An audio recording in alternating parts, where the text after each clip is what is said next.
Alberta Premier Daniel Smith is now challenging Justin Trudeau's Environment Minister to take on China the way he apparently takes on provinces.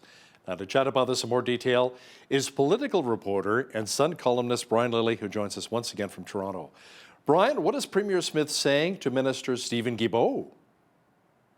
He's saying to him, look, you're sitting on the advisory board of the environmental group that tells the Communist Party of China what to do. They're building 2 coal-fired plants a week, and you're coming at Alberta, which is phasing out coal, but will still have some fossil fuels generating the electricity system. She's asking Guilbeault to be as tough on China as she is on Canadian provinces. Because if you recall, it's not just Alberta that Guilbeault's picking fights with. It's Alberta, it's Saskatchewan, it's Nova Scotia, it's Ontario. It's pretty much everywhere on this electricity grid or on other environmental issues. Meanwhile, he sits as the executive vice chairman of a group that was set up by the Communist Party of China, that is controlled by the Communist Party of China, but that brings in people from the outside to give them an appearance of legitimacy.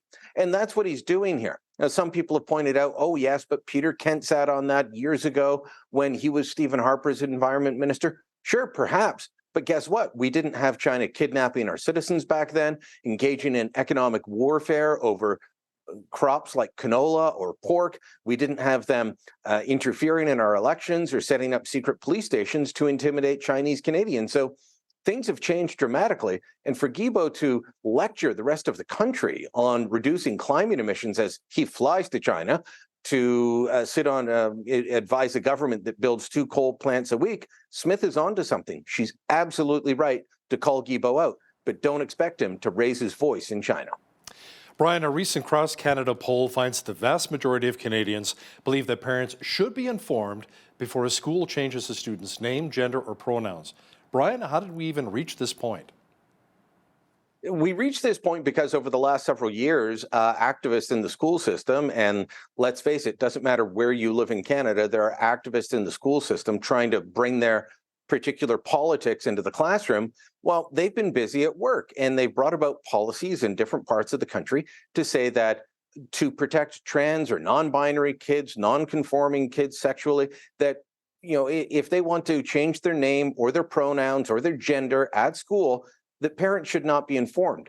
The biggest school board in the country, the Toronto District School Board, has perhaps the most strident policy I've seen on this. It says, regardless of age, you cannot inform the parents unless the student says so.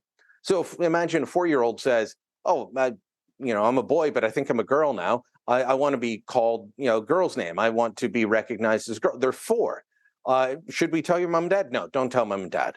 That's it. End of discussion. They now give the child a girl's name. They treat them as a girl. They change their pronouns. All of this happens, and the parents don't know. This is not a good position. They claim that it's to protect children, but that guiding principle that says, well, we can't tell parents, that makes the assumption that all parents are abusive rather than loving and supportive of their children. So New Brunswick Premier Blaine Higgs was the first, then Saskatchewan's Scott Moe. Right. Now the Ford government in Ontario has said, we believe parents need to be informed, fully aware, is what Education Minister Stephen Lecce said here the other day. Angus Reid Institute did a poll and asked, should parents be informed and give consent before this happens? Should parents be informed before this happens? Or should this be between the school and the child?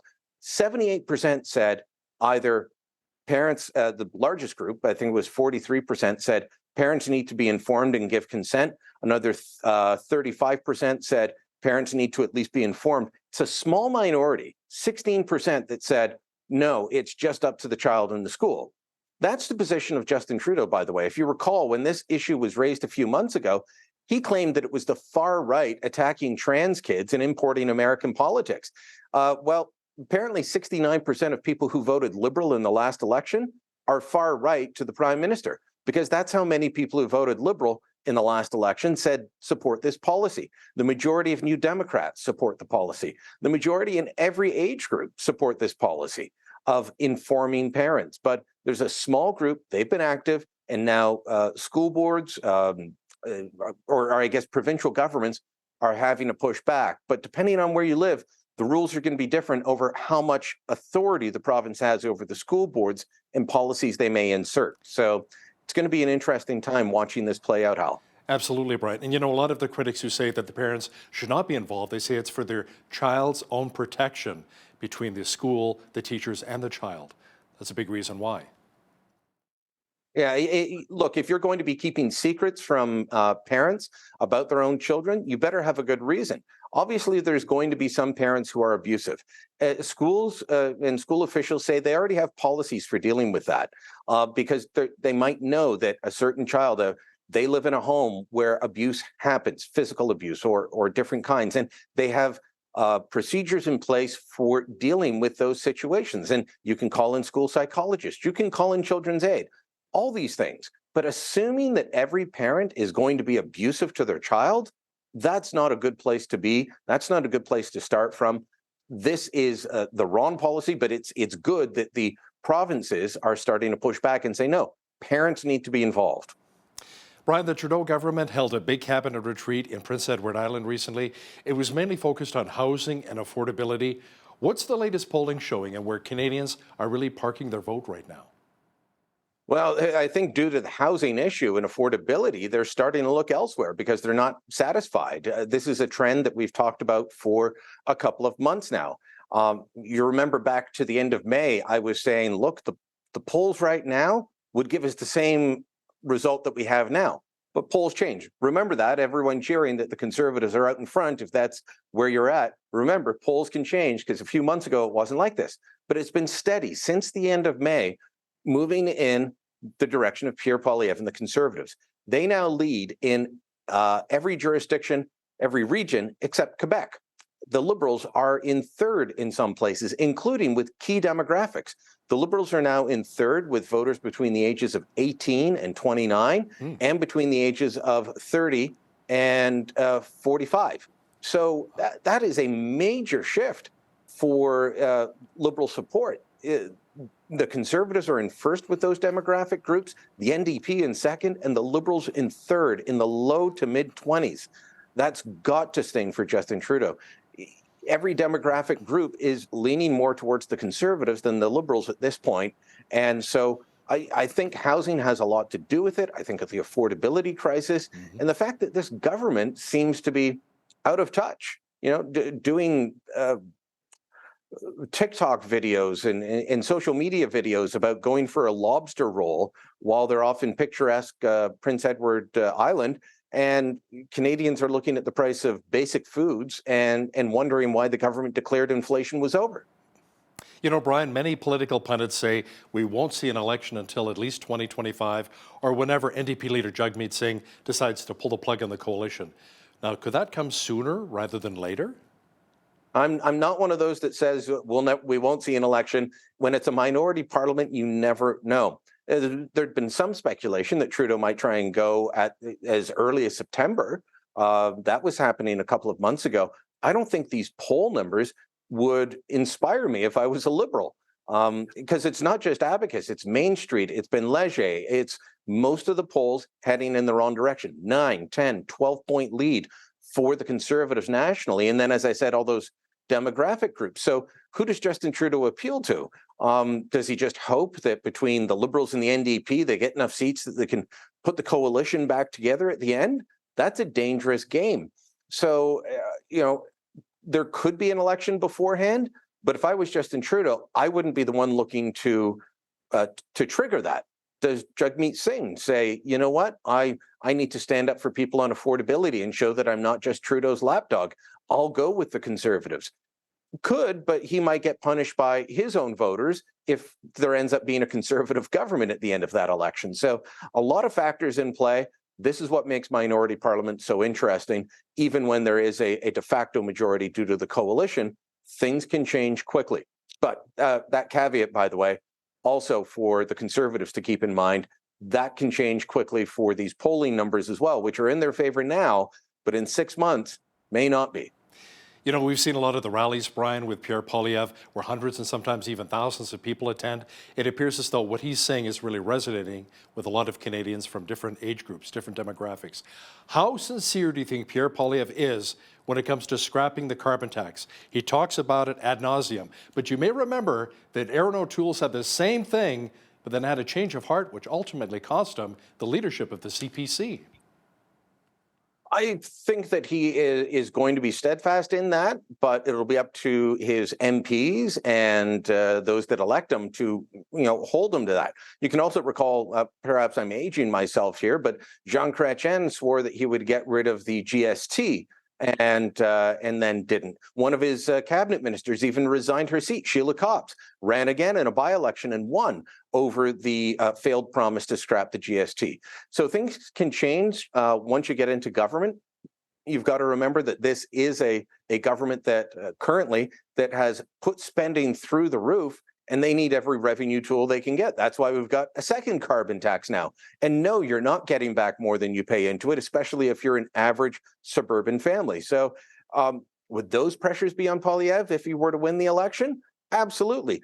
But there is a solid argument and solid conservative economic theory that says if you cut the right taxes, generate economic activity, then government coffers will fill up. So Poilievre would have all the reasons in the world to scrap the carbon tax if he were to win the next election, including the fact that he's promised it right across the country. Now let's circle back to the affordable housing crisis, Brian, in Canada, which is a major issue for so many Canadians. Ottawa has gone from saying, yeah, it's not our responsibility, to being focused now on the subject. Certain government officials also said it was racist linking immigration and the housing crisis together. And now they're saying, oh, look, we're bringing in too many people through the immigration program, especially foreign students. We better look into this. So it's been a whiplash-inducing change for the Trudeau Liberals on housing. Look, they ran on bringing about more affordable housing in 2015 and 2019 and 2021. But what Liberals, when they normally talk about affordable housing, they're talking about geared to income rental housing. What people need are homes that they can afford to buy. Yes, there absolutely needs to be more affordable rentals and more purpose-built rentals, and especially certain markets. There's just not enough because governments or market conditions have made it unaffordable to build those, and you've got to have a good mix in housing. But the Trudeau Liberals haven't really cared about ensuring that their policies, that they have the right policies in place to bring about a suitable number of affordable homes for average Canadian working and middle-class families to buy. Justin Trudeau a few weeks ago said it's not his primary responsibility, apparently forgetting he's got Canada Mortgage and Housing under his purview, that he's got a housing minister, that he's got at least five different housing programs on the go. So, I think those polling numbers kind of focused them. Not just the Abacus numbers, but all the other companies. It focused them and said, well, wait a minute, this is a real problem. We better focus on this. That's why so many young voters are going towards Pierre Poilievre and the Conservatives.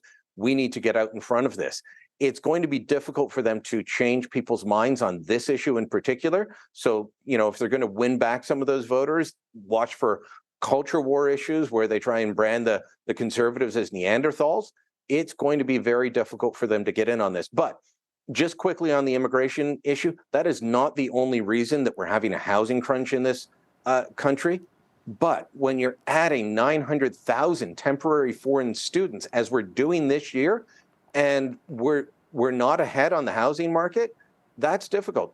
There's a Liberal pundit and professor named Mike Moffat who is focused in on housing. He did a chart across the country, the places with the most temporary foreign students going to local colleges and universities are also the places with a rental crisis, because there's not enough people or not enough homes for all the people they're bringing in. And we've gone from a few 100,000 foreign students a year to 900,000. And the guy who ramped those numbers up, he's now in charge of housing and didn't realize this was causing a problem last time. Brian, I want to talk to you about China's alleged interference in our federal elections. The government said they may actually call for a public inquiry.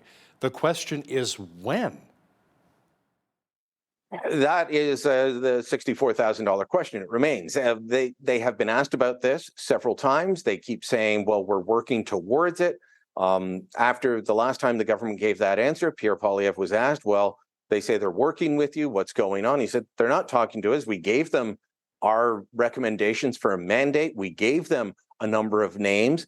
Apparently, they're having trouble finding a judge willing to take this job on. I mean, is that reality, or is that liberal spin still trying to say, well, the Conservatives and the media created a toxic environment around David Johnston? Well, as long as you're not finding the next judge isn't a member of the Trudeau Foundation and a skiing buddy with the Trudeau family and someone who's bragged over 2 decades at least of how close they are with the government, well, then we'll be fine.